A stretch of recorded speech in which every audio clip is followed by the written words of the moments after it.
A'udzu billahi minasy syaithanir rajim. Bismillahirrahmanirrahim. Ya ayyuhalladzina amanu la tadkhulu buyutan nabi illa an yu'zana lakum ila ta'amin ghayra nazirina inah walakin idza du'itum fadkhulu fa idza ta'imtum fantashiru wa la musta'nisina li hadits inna dzalikum kana yu'dhin nabiyya fayastahyi minkum wallahu la yastahyi minal haqq. Pemirsa Cahaya Pagi yang dirahmati oleh Allah, dalam kitabnya Zubdatut Tafsir min Fathil Qadir dikatakan, ya ayyuhalladzina amanu, hai orang yang beriman, kata Allah, janganlah kamu memasuki rumah-rumah Nabi. Ini merupakan larangan yang mencakup untuk seluruh sahabat yang memasuki rumah baginda Nabi Muhammad SAW kecuali dengan seizinnya. Illa ayyu'zina lakum ila ta'am, kecuali bila kamu diizinkan untuk makan, yakni kecuali kalian telah diundang untuk makan. Ghairu nazirina inah, dengan tidak menunggu-nunggu waktu masaknya, yakni tanpa menunggu waktu masak dan waktu makannya. Walakin, akan tetapi jika kamu diundang maka masuklah. Jika kalian diundang dan diberi izin untuk masuk, maka masuklah. Sebab undangan saja tidak cukup sebagai izin untuk masuk. Fa idza ta'imtum fantashiru, dan bila kamu selesai makan, kata Allah, keluarlah. Yang dimaksud adalah keharusan untuk keluar daripada rumah yang mereka masuki setelah menyelesaikan makanan. Wala musta'nisina li hadis, tanpa asyik memperpanjang percakapan. Yang dimaksud adalah larangan bagi mereka untuk tetap duduk setelah menyelesaikan makan untuk memperpanjang percakapan. Ilna dzalikum, sesungguhnya yang demikian itu, yakni memasuki rumahnya tanpa izin atau memasuki rumahnya dengan izin namun tetap duduk untuk memperpanjang percakapan, kana yu'dzin nabi, akan mengganggu daripada baginda Nabi Muhammad SAW. Lalu Nabi malu kepadamu dan menyuruh kamu untuk keluar, yakni malu untuk mengatakan kepada kalian pergilah atau keluarlah.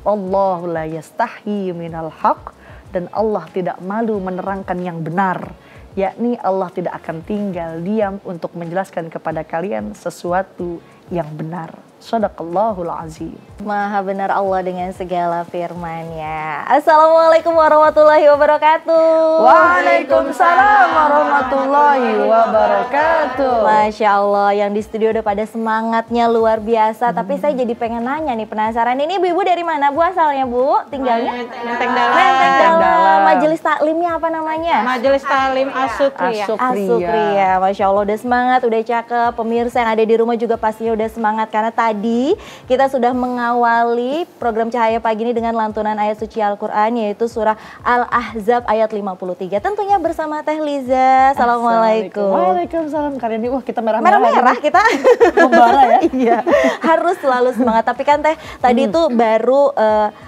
ayat lantunan ayat suci Al-Quran dan juga artinya. Sekarang mari kita sama-sama dengarkan ya ibu-ibu ya, tafsirannya seperti apa. Silahkan Teteh. Baik, Masya Allah. Pemirsa Cahaya Pagi dimanapun Anda berada, wabil khusus ibu-ibu di Majelis Taklim Asukriya yang begitu cantik jelita.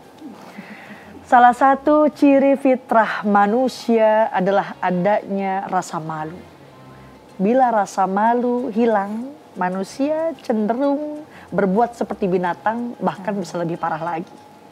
Salah satu riwayat dalam hadis Arba'inun Nawawi membicarakan soal sikap dan rasa malu. Kata Nabi, idza lam tastahi, jika kamu tak punya malu, fasna ma syi'ta, lakukanlah apa sesukamu, ya. Lalu malu yang bagaimana yang dimaksudkan oleh Nabi Muhammad SAW? Sesungguhnya malu kepada Allah adalah yang utama. Kalian menjaga kepala, yakni akal dan pikiran, memelihara perut daripada hal yang haramkan, serta senantiasa mengingat kematian, dan orang yang mengharapkan akhirat akan meninggalkan gemerlapnya dunia, dan orang yang telah melampaui itu sungguh malu kepada Allah Subhanahu wa Ta'ala. Jadi malu menjaga perut daripada yang haram, malu memikirkan atau memberikan pikiran-pikiran yang jorok, suuzon terhadap orang lain dan lain sebagainya. Jadi artinya barang siapa yang mengabaikan rasa malu sudah barang tentu tidak meneladani baginda Nabi Muhammad Shallallahu Alaihi Wasallam. Karena itu kita mesti mengasah rasa malu sepanjang waktu. Dengan cara apa? Apakah dengan mengumpat di balik kerudung seperti yang dilakukan oleh Bang Haji Roma Irama, atau di balik tirai, ngumpet aja di pojokan, ya? Setiap ucapan yang sekiranya menyinggung perasaan orang lain jangan kita lontarkan, termasuk status di media sosial yang kita miliki nih. Ini wajib terhindar dari kata-kata provokatif atau mengadu domba antara satu dengan yang lainnya, dan itu merupakan rasa malu yang kekinian dan tapi tak terasa dalam pergaulan baik nyata ataupun dalam dunia maya. Jadi menjaga tatapan mata juga bagian dari cara efektif mengasah rasa malu. Jangan sampai mata kita digunakan untuk melihat segala yang diharamkan. Ini kadang ada kameramen ngelihat ada perempuan cakep lewat, mending kalau cakep mah banyak goreng jengkolan. Dilihatnya dosa, dilihat dosa, kagak lihat mubazir. Padahal diriwayatkan oleh baginda Nabi Muhammad SAW bahwa Rasulullah lebih pemalu dibandingkan gadis pingitan. Masya Allah. Jika tidak menyukai sesuatu akan terlihat di wajahnya.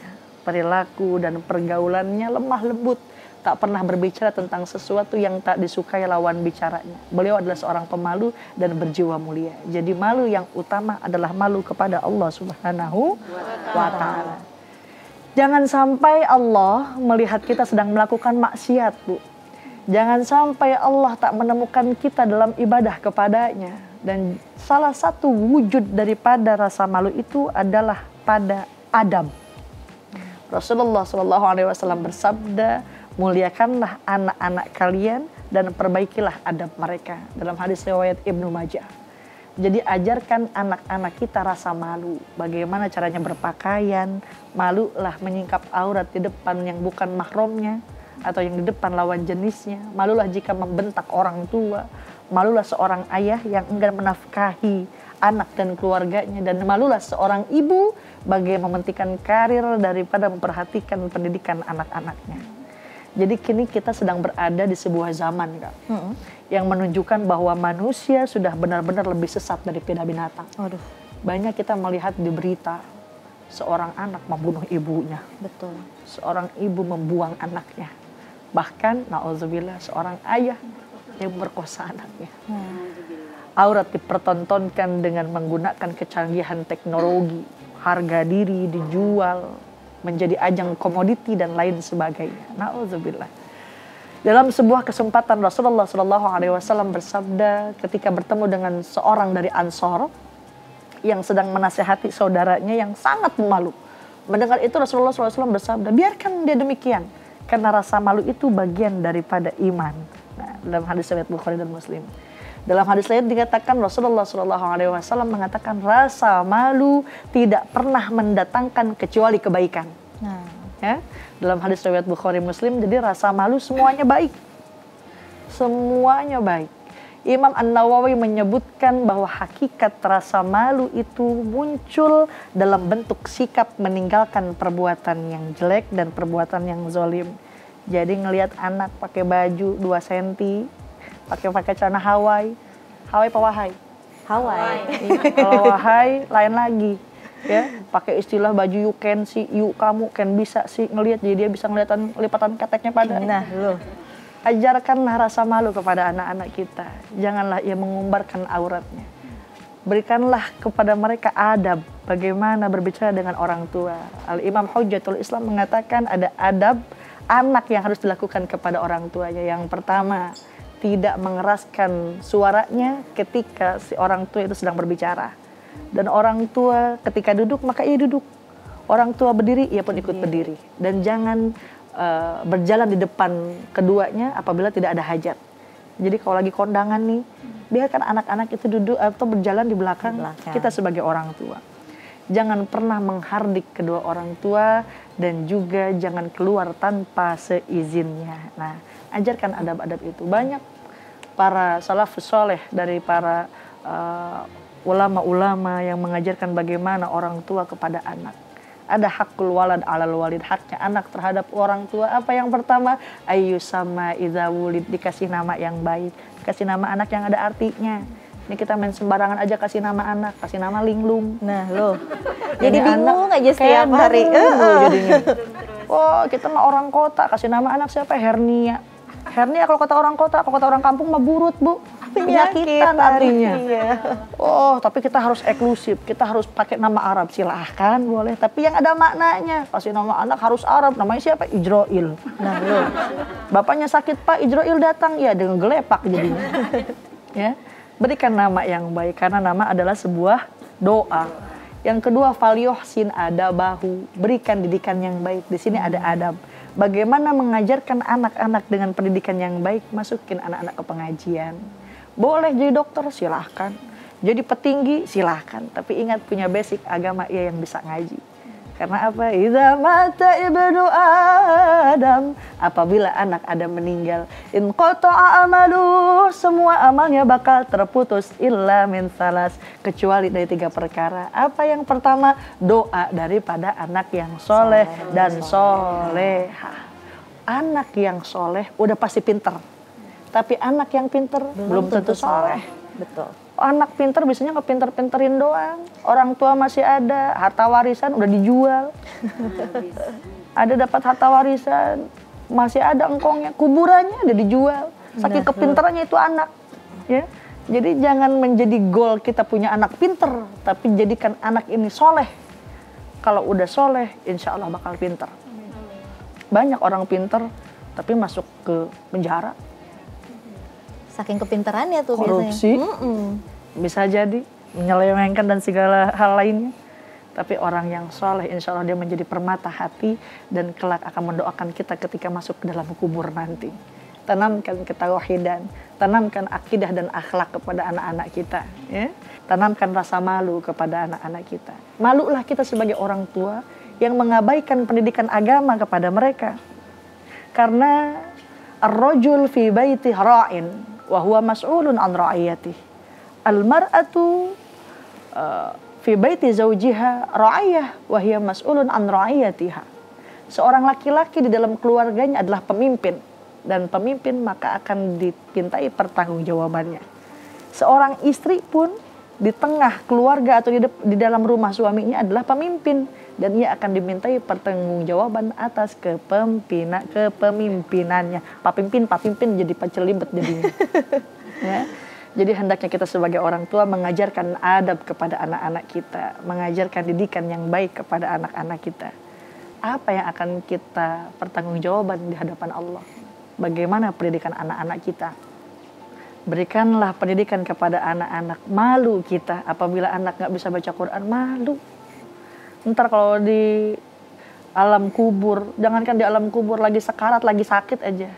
Bukan pengen disodorin tas yang mahal, bukan pengen disodorin handphone yang paling canggih, tapi paling regreg, paling aman, paling tenang apa ketika anak membacakan surah dalam Al-Quran, membaca Yasin, membaca Tabarok, regreg, hati betul nggak Bu?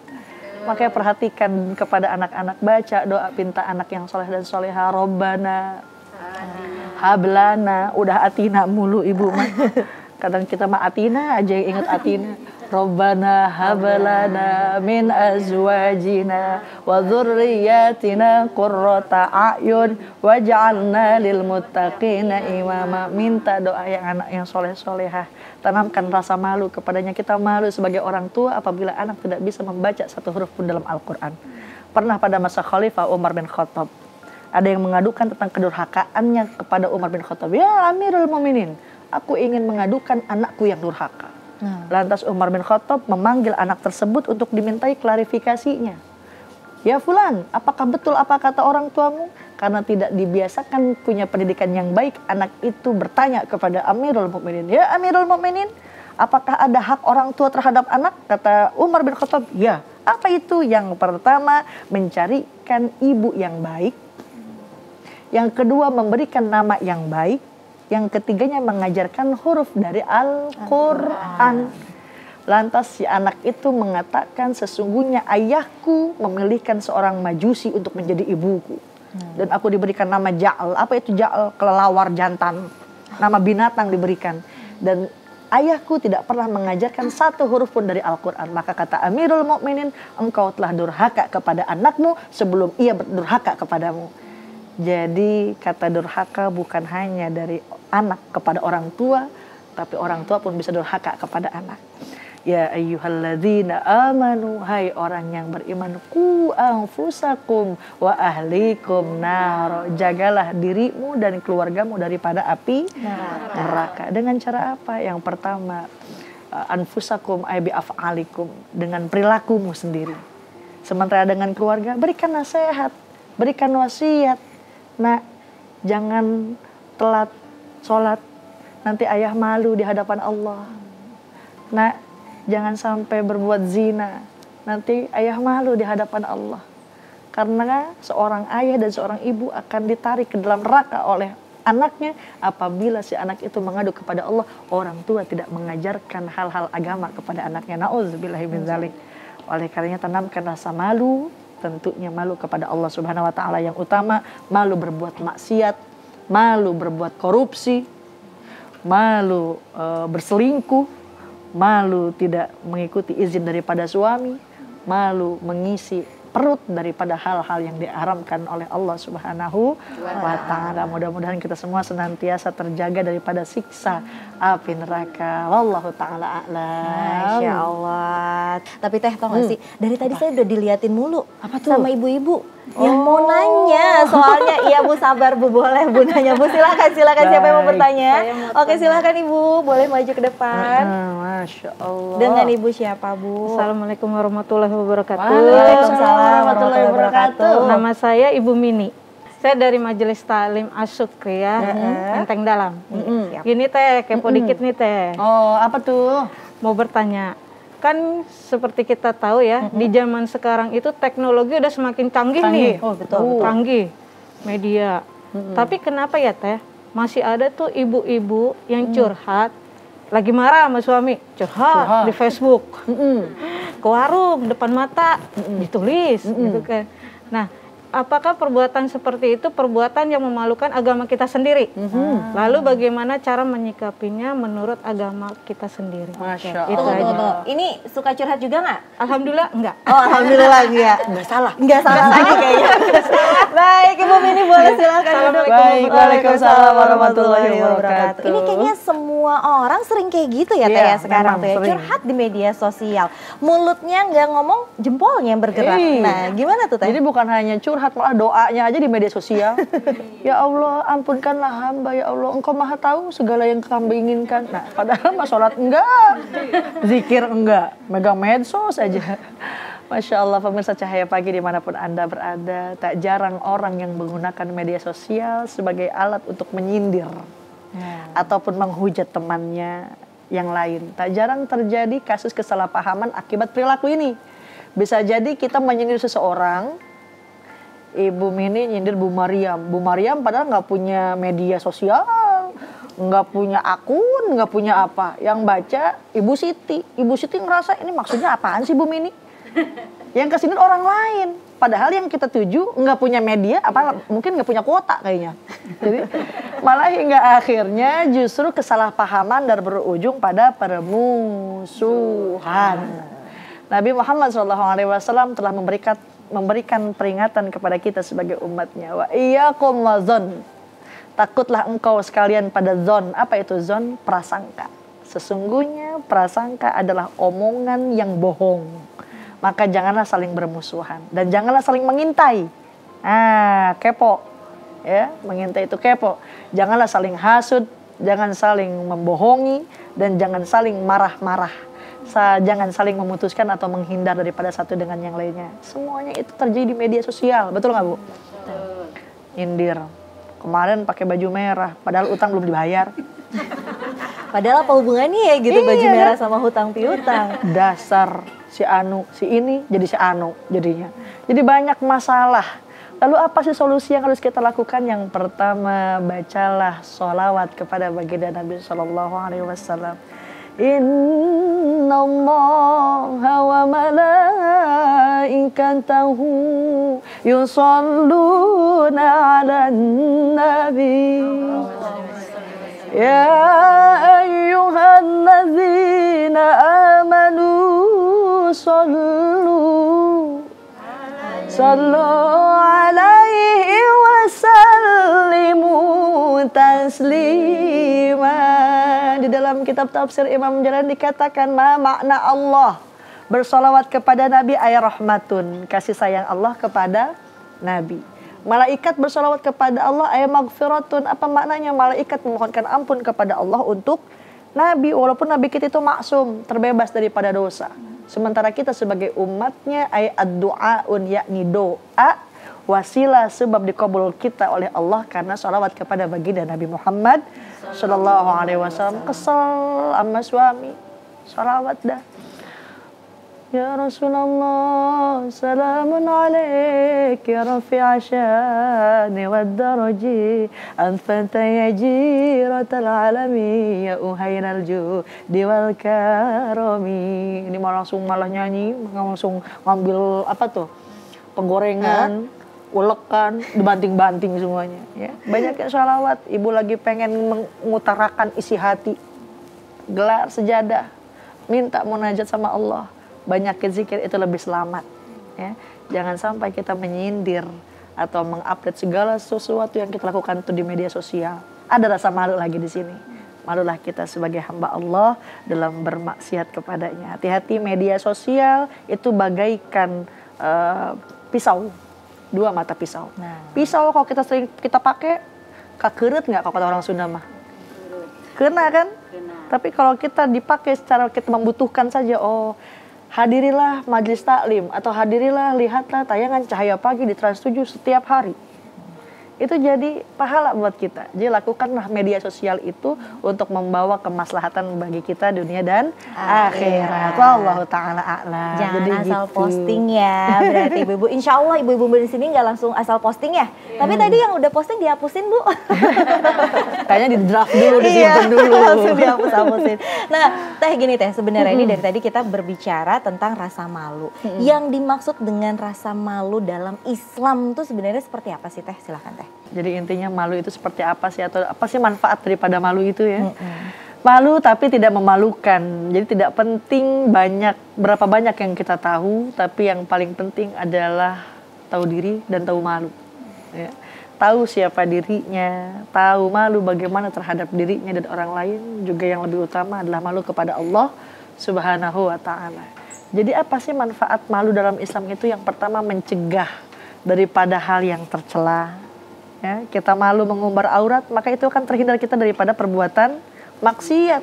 Tidak mengundang laki-laki untuk melihat kepada seorang perempuan dengan pandangan syahwat. Yang kedua, mendorong orang melakukan amal yang soleh. Masya Allah, orang itu pakai bajunya, digerai jilbabnya. Dia malu kalau kelihatan melakukan tubuhnya. Maka besok aku pengen ikut Nah, bikin orang mendorong jadi melakukan amal soleh, amal kebaikan. Dan malu dapat mengantarkan seseorang masuk ke dalam surganya Allah Subhanahu wa Ta'ala. Bahkan Rasulullah SAW bersabda, malu adalah bagian daripada iman, sedang iman tempatnya di surga. Dan perkataan kotor adalah bagian dari tabiat kasar, sedang tempat untuk tabiat kasar adalah neraka. Dalam hadis riwayat Ahmad dan Tirmizi. Jadi malu mengatakan hal-hal yang kotor, malu menyebarkan aib sendiri, apalagi aib orang lain, itu kelak berada dalam surga. Tapi memang orang yang senantiasa berkata kotor, melakukan kekerasan, menyindir dan lain sebagainya, berpuruk sangka dan lain sebagainya, mengupdate di media sosial dengan men-tag orangnya dan tertuju orang tersebut, ia sakit hati, bahkan orang lain yang malah ikut kecurigaan. Tersinggung Nah, hati-hati, perbuatan untuk tempat tabiat kasar itu adalah neraka. Jadi hati-hati, kita tanamkan malu kita yang pertama, malu kepada Allah dalam berbuat maksiat, malu apabila Allah tidak melihat kita dalam keadaan beribadah. Kadang kita kan ada, bukannya subuh sholat langsung ke pengajian langsung nyanyi, subuh kesiangan, zuhur kerepotan, asar di perjalanan, maghrib kecapean, isya ketiduran ya. Oleh karenanya hati-hati, malulah kita kepada Allah dan malulah anak keluarga kita tidak kita berikan dengan harta yang halal. Allah ta'ala a'lam. Teh nih Teh, kalau ngomongin tentang rasa malu lagi, pasti kan kalau di dalam keluarga kita perlu tuh menjaga rasa malu. Tapi kalau ngomongin siapa yang paling bertanggung jawab nih di keluarga kalau bertanggung jawab tentang rasa malu? Ayahnya aja kah?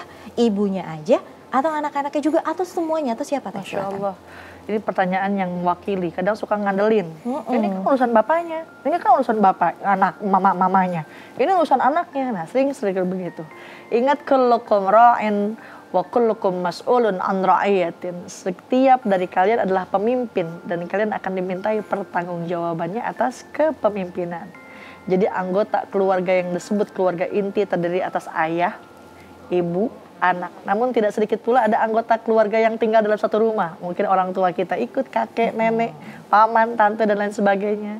Yang pertama, peran ayah sebagai kepala rumah tangga hendaknya memiliki hak untuk dihormati dan dipatuhi. Ayah berkewajiban untuk apa? Memberikan sandang, pangan, papan, memberikan pendidikan kepada anak-anaknya, tidak meninggalkan mereka dalam keadaan susah, ya. Dan tanggung jawab seorang ayah terhadap seluruh anggota keluarganya mulai dari kesejahteraan hingga kebutuhan yang diperlukan. Nah, itu tanggung jawab seorang ayah. Seorang ibu peran rumah tangga, ibu memiliki hak untuk dihormati secara utuh, yakni harus dipatuhi seorang ibu. Berkewajiban untuk mengurus rumah tangga, anak, pakaian, suami dan lain sebagainya. Tanggung jawab seorang ibu terhadap segala aktivitas di rumah mulai dari kebersihan, ya, hingga kebutuhan makanan. Bukan berarti aku kerja atau aku kuliah sampai tinggi berarti aku harus cuma buat ngepel aja gitu. Nah, bukan hanya berarti seperti itu, ya. Tapi kita harus tanggung jawab. Boleh memakai asisten rumah tangga, tapi kita tetap mengontrol semua itu, ya. Dan anak, apa peran sebagai anak dari dalam keluarga? Yaitu tetap ia harus berkewajiban belajar, menghormati, membantu orang tua dalam menjalankan aktivitas di rumah. Jadi semuanya itu berkontribusi, bersinergi semua. Jadi jangan sampai ngandelin. Al-ummu madrasatul ula. Memang ibu adalah pendidik yang utama. Tapi siapa kepala sekolahnya? Ayah. Tentu ayahnya. Jangan saling ngandelin, jangan saling berpangku tangan. Semuanya peran dan tanggung jawab dilakukan. Insya Allah keluarga kita menjadi keluarga sakinah, mawadah, penuh rahmah, kelak mendapatkan zurriyah yang thayyibah sehingga terciptanya qaryatun thayyibah. Amin ya rabbal alamin. Mukanya langsung pada cerah ini pagi-pagi karena semuanya sudah tercerahkan ya, Masya Allah, alhamdulillah sekali. Dan Teteh, terima kasih juga atas tausiahnya yang luar biasa, dan pemirsa Cahaya Pagi juga saya yakin ini udah semakin tercerahkan dengan tausiah dari Teteh Liza Aziza. Dan pemirsa Cahaya Pagi ini tanpa terasa kita sudah ada di penghujung acara. Jangan lupa untuk terus menyaksikan program Cahaya Pagi di waktu dan jam yang sama. Saya Reni Risti dan juga Teh Liza Aziza pamit undur diri. Wassalamualaikum warahmatullahi wabarakatuh. Waalaikumsalam.